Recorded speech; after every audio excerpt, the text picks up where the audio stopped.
On Overdrive today, Mahindra has taken the covers off its first electric SUV and we have a go at it. We also tell you all about the Bengaluru-based electric motorcycle, Oben Roar. Hello and welcome to Overdrive. I am Soini Datta. Before Mahindra launches its electric vehicles based on the Inglo architecture, Mahindra has to cover its bases against the Tata Nexon EV and the MG ZS EV, and that is where Mahindra's new electric XUV 400 comes into play. Here's Tuhin getting you all the details.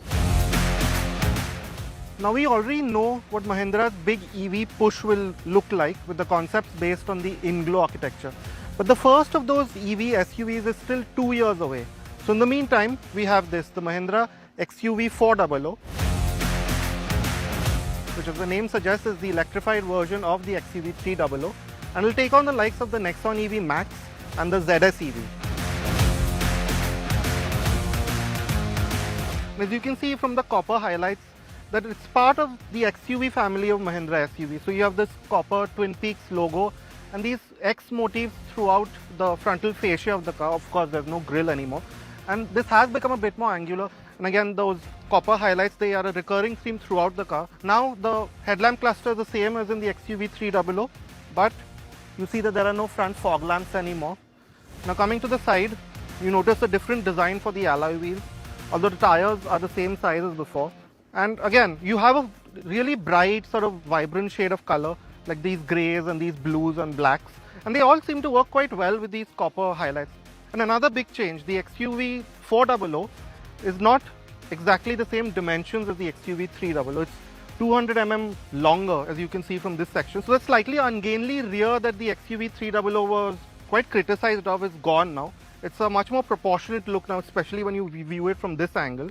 The tail lamp cluster has changed. Now you have these clear lens elements, although the basic design remains the same. And again, those cross copper motifs that you saw in the front, they're repeated in the tail lamps as well.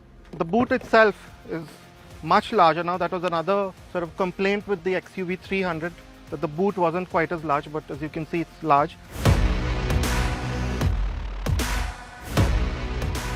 Now, this is something you don't see very often, but from converting the XUV 300 to the XUV 400, Mahindra has also changed the location of what would have been the fuel filler cap to here, the charging port here, which means that when you are at a charging station, you don't have to back up and it's a lot of hassle. You don't have to do that. You can just drive right in and charge through here, which is a nice touch.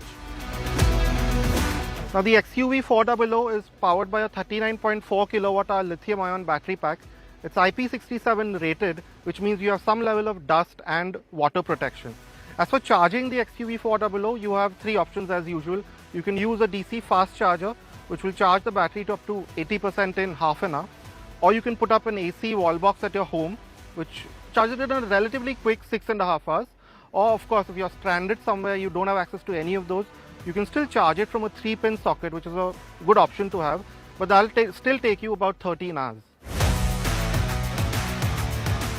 Now, as for the interiors of the XUV 400, they're pretty much a straight lift from what you get in the XUV 300. But of course, there are some changes.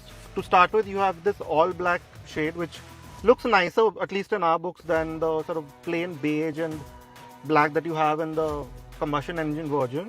But the some of the things that we don't like is these switches, which we think should have been changed to something a bit more modern. And similarly, you've lost some features. For example, you don't get dual zone climate control anymore. You don't get the steering modes anymore.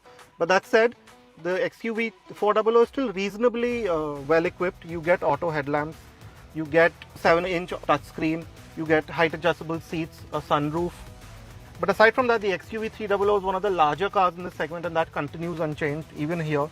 So you have a great view out, you have good shoulder room here, comfortable seating, and the windows are large, so that is not a problem at all.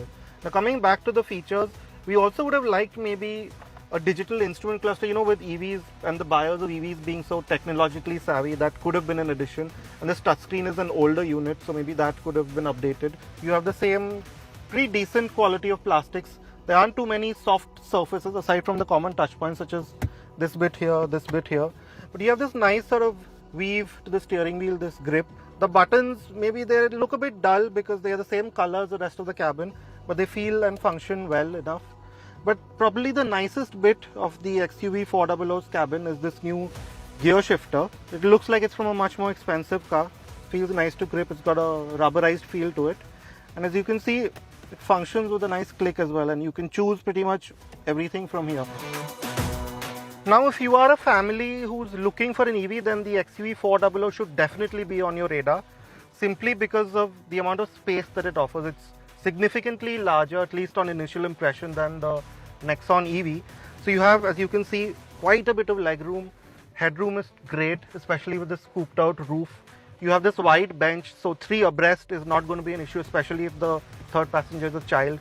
The floor isn't too high, considering it is an EV. You have a hump, but it's not too high. And again, storage spaces, there's quite a few. You have these cup holders here. You have large bottle holders. It's the same in the front with this large center console and even bigger storage pockets in the front doors. Now, the only thing that we don't like in the back seat is probably the cushioning on the backrest. It's a bit too firm for our liking, but again, it's totally dependent on how you like it.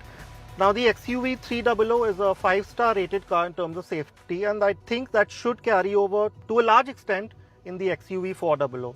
You get 6 airbags, at least in the top variants. You get ABS, you get rear disc brakes. But other than that, it should be a safe structure to begin with.